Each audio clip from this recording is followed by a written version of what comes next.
क्षितिजल पावक गगन समीरा पंचरचित अति अधम शरीरा तुका झालासे संतुष्ट घरा आले वैकुंठ पीठ।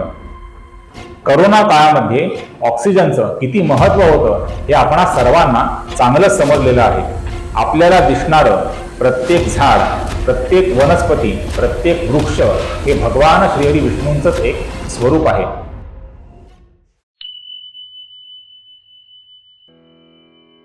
नमस्कार मित्रांनो, गेल्या काही व्हिडिओंच्या मालिकेमधून आपण श्री विष्णू सहस्रनामामधल्या भगवान श्रीहरी विष्णूंच्या विविध नामांच्या अर्थांचा थोडक्यात अभ्यास करत आहोत आणि ह्या आपल्या व्हिडिओंच्या मालिकेमधला आजचा आपला 44व्या श्लोकाचा व्हिडिओ आहे। व्हिडिओला सुरुवात करण्यापूर्वी नेहमीप्रमाणे आपणापैकी जे व्ह्यूअर ह्या व्हिडिओच्या माध्यमातून माझ्या चॅनलवरती सर्वप्रथम आले असतील त्या सर्वांना माझी नम्र विनंती आहे की जर हा व्हिडिओ तुम्हाला आवडला तर व्हिडिओला नक्की एक लाईक करा, अधिकाधिक शेअर करा आणि माझ्या चॅनलला कृपया सबस्क्राईब करायला विसरू नका। आपल्या प्रोत्साहनाची नितांत आवश्यकता आहे आणि सबस्क्रिप्शनचं बटन प्रेस केल्यानंतर त्यापुढचं बेल आयकॉनचं बटन देखील आठवणीनं प्रेस करा, जेणेकरून माझ्या पुढे येणाऱ्या व्हिडिओची नोटिफिकेशन तुम्हाला वेळेवरती मिळू शकतील। आतापर्यंत आपणापैकी ज्या व्ह्यूअर्सनी माझ्या चॅनलला सबस्क्राईब केलेलं आहे आणि मला प्रोत्साहन दिलेलं आहे त्या सर्वांना माझे मनापासून धन्यवाद। व्हिडिओला सुरुवात करण्यापूर्वी आपणा सर्वांना आणखी एक नम्र विनंती आहे की या व्हिडिओला कुठेही स्किप न करता शेवटपर्यंत नक्की पहा, जेणेकरून जे काही नामांचे अर्थ मला समजले आहेत आणि मी ते तुम्हाला समजावण्याचा प्रयत्न करत आहे ते तुम्हाला सर्वांना व्यवस्थितपणे समजू शकतील। तर चला आजच्या व्हिडिओला आपण सुरुवात करूया। आजचा आपला श्लोक आहे वैकुंठः पुरुषः प्राणः प्राणदः प्रणवः पृथुः हिरण्यगर्भः शत्रुघ्नो व्याप्तो वायुरधोक्षजः। ह्या श्लोकामधलं भगवान श्रीहरी विष्णूंचं आजचं आपलं पहिलं नाम आहे वैकुंठः।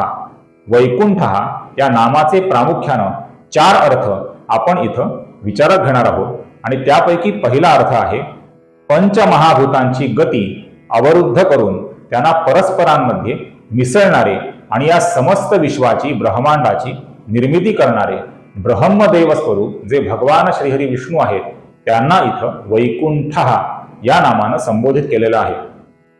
क्षितिजल पावक गगन समीरा पंचरचित अति अधम शरीरा अशा पद्धतीनं 5 महाभूतांचं वर्णन आपल्या सनातन धर्मशास्त्रामध्ये केलेलं आहे आणि या पंचमहाभूतांनी समस्त विश्वाची उत्पत्ती झालेली आहे असं आपल्या सनातन धर्मशास्त्रामध्ये सांगितलेलं आहे। क्षिती म्हणजे पृथ्वी, जल म्हणजे पाणी, पावक म्हणजे अग्नी, गगन म्हणजे आकाश आणि समीर म्हणजे वायू। या पंचमहाभूतांपैकी प्रत्येकाचं स्वतःचं एक अस्तित्व आहे, प्रत्येकाची स्वतःची गती आहे।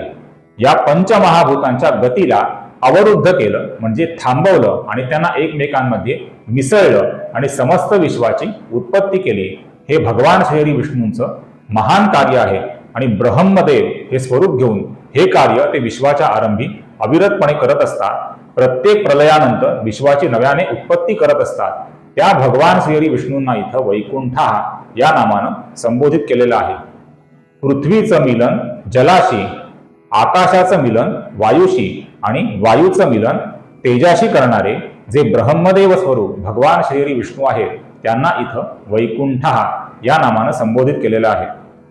वैकुंठः या नामाचा दुसरा अर्थ आहे ज्या भगवान श्रीहरी विष्णूंची गती अनिरुद्ध आहे, म्हणजेच ज्यांच्या गतीला कुठलाही अवरोध नाही।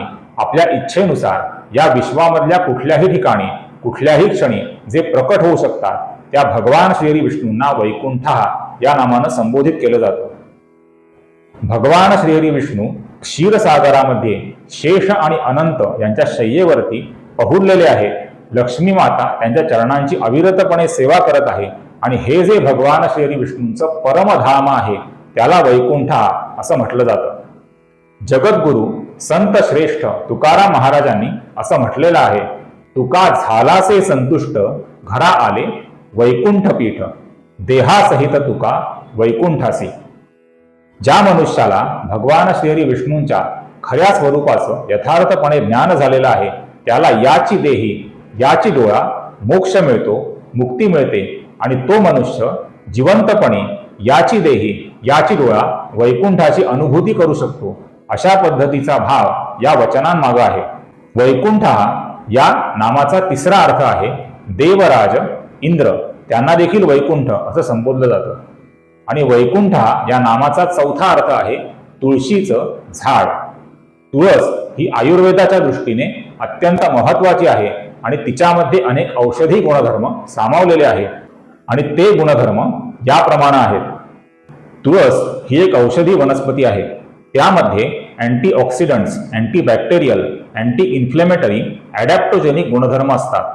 तुळशीचे अनेक औषधी गुणधर्म आहेत, जसे की खोकला आणि सर्दीच्या लक्षणांपासून आराम मिळतो, रोगप्रतिकारक शक्ती वाढते, श्वसनाच्या समस्यांवरती उपचार होतो, किडनी मजबूत होते, ताप, दमा, तणाव, हृदयविकार, मलेरिया, यकृताचे आजार, अतिसार आणि निद्रानाश यांवर उपचार होतो, डास आणि कीटक दूर होतात, मोतीबिंदूवर उपचार होतो.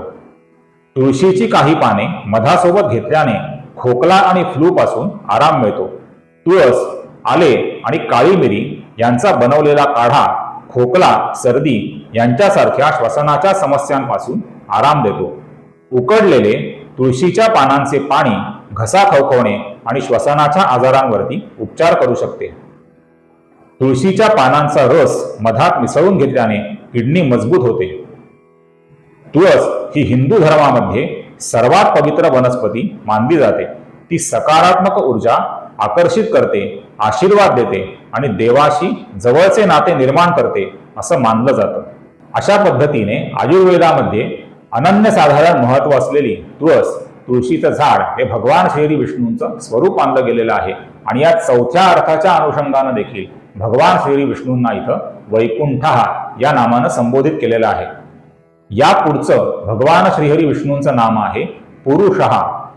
नवद्वारपुरम शेते इति पुरुषः.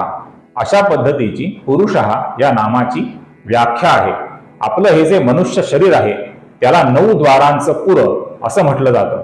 मनुष्य शरीरामध्ये किंबहुना कुठल्याही सजीवाच्या शरीरामध्ये जीवात्मा या स्वरूपामध्ये जे प्रविष्ट झाले आहेत त्या परमात्मा स्वरूप भगवान श्री विष्णूंना पुरुषः या नामानं संबोधित केलेला आहे.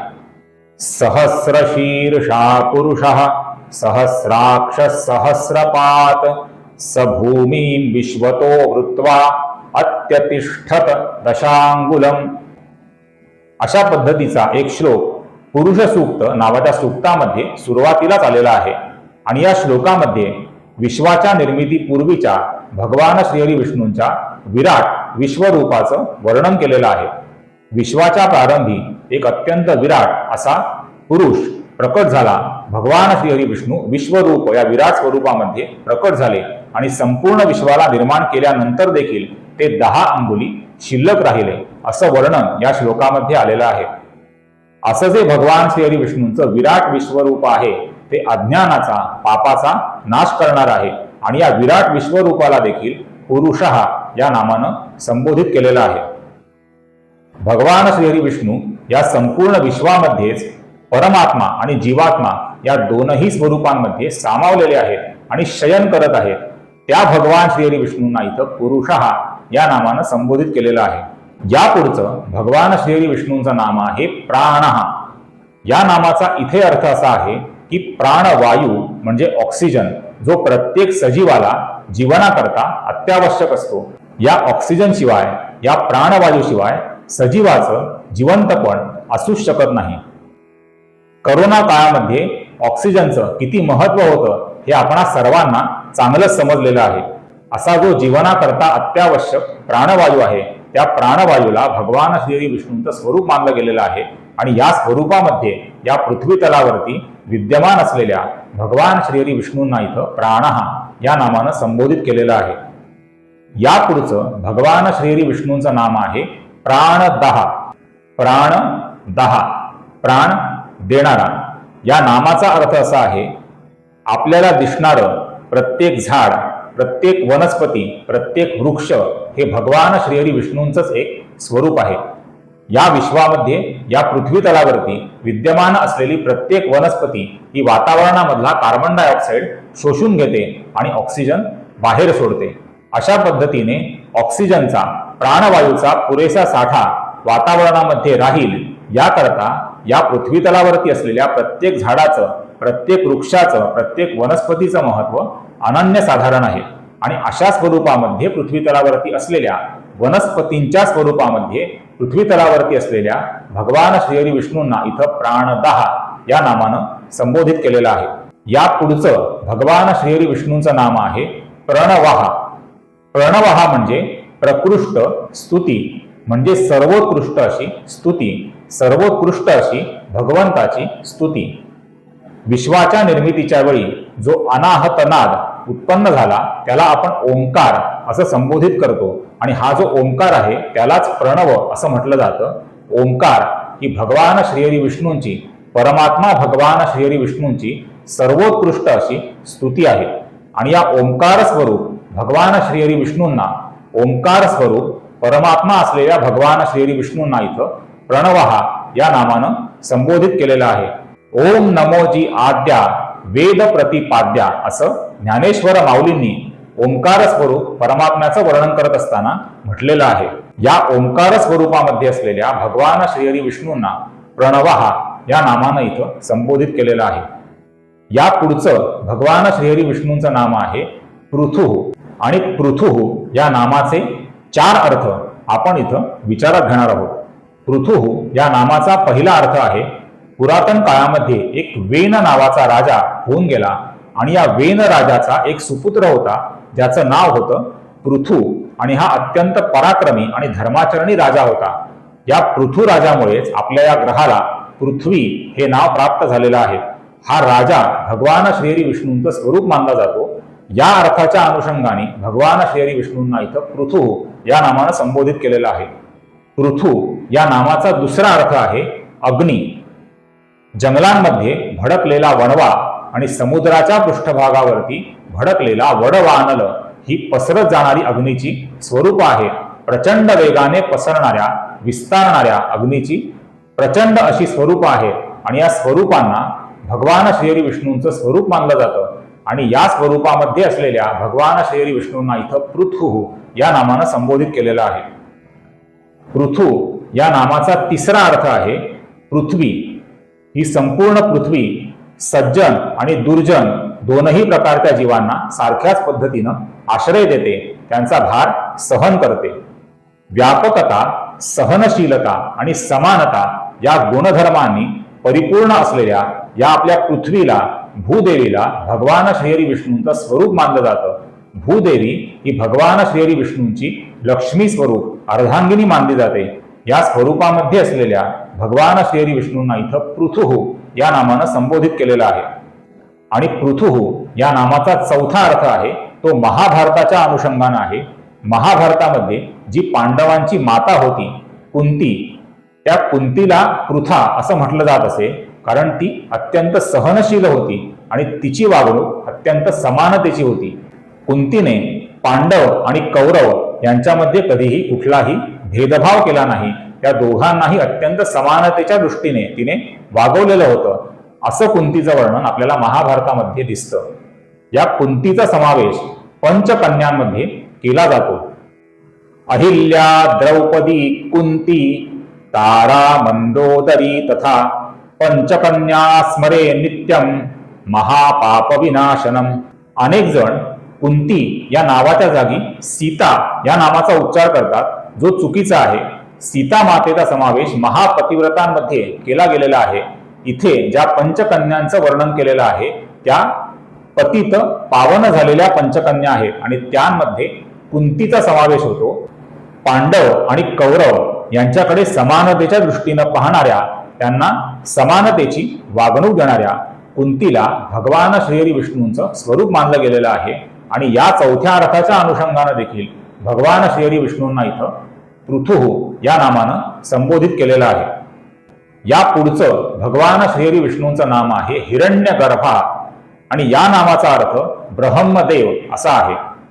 विश्वाच्या प्रारंभी भगवान श्रीहरी विष्णूंच्या नाभी कमलामधून जे कमळ उत्पन्न झालं त्यातून ब्रह्मदेवांची उत्पत्ती झाली, जे भगवान श्रीहरी विष्णूंचंच प्रतिरूप होतं, रजोगुणाने परिपूर्ण होतं. आणि या स्वरूपामध्ये ब्रह्मदेवांनी या समस्त ब्रह्मांडाची उत्पत्ती केलेली आहे।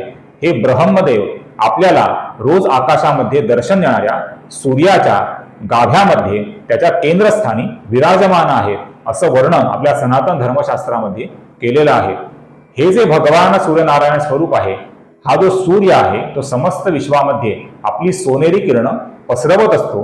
हिरण्य म्हणजे सोनं, या सोनेरी किरणांच्या गाभ्यामध्ये म्हणजे गर्भामध्ये विराजमान असलेल्या भगवान ब्रह्मदेवांना इथं हिरण्यगर्भा या नामानं संबोधित केलेलं आहे। या पुढचं भगवान श्रीहरी विष्णूंचं नाम आहे शत्रुघ्न।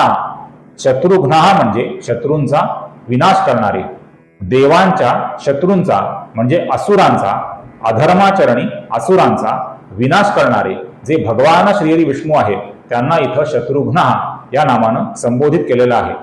रामायणाच्या अनुषंगानं भगवान श्रीहरी विष्णूंच्या एका अनुजाचं नाव शत्रुघ्न असं होतं, जो लक्ष्मणांचा यमल भ्राता म्हणून मानला जातो, जो सुमित्रेचा दुसरा पुत्र होता आणि त्याला सुबाहू आणि बहुश्रुत नावाचे पराक्रमी सुपुत्र होते असं शत्रुघ्नाचं वर्णन रामायणामध्ये केलेलं आहे। हा जो शत्रुघ्न आहे हा भगवान श्रीरामांचं प्रतिरूप मानला जात असे आणि पर्यायाने हा भगवान श्रीहरी विष्णूंचंच स्वरूप मानला पाहिजे। या शत्रुघ्नानं लवणासुराचा वध केलेला होता आणि मथुरा नगरीची निर्मिती केलेली होती। या शत्रुघ्नाला उद्देशून देखील हे भगवान श्रीहरी विष्णूंचं नाम आलेलं आहे शत्रुघ्न।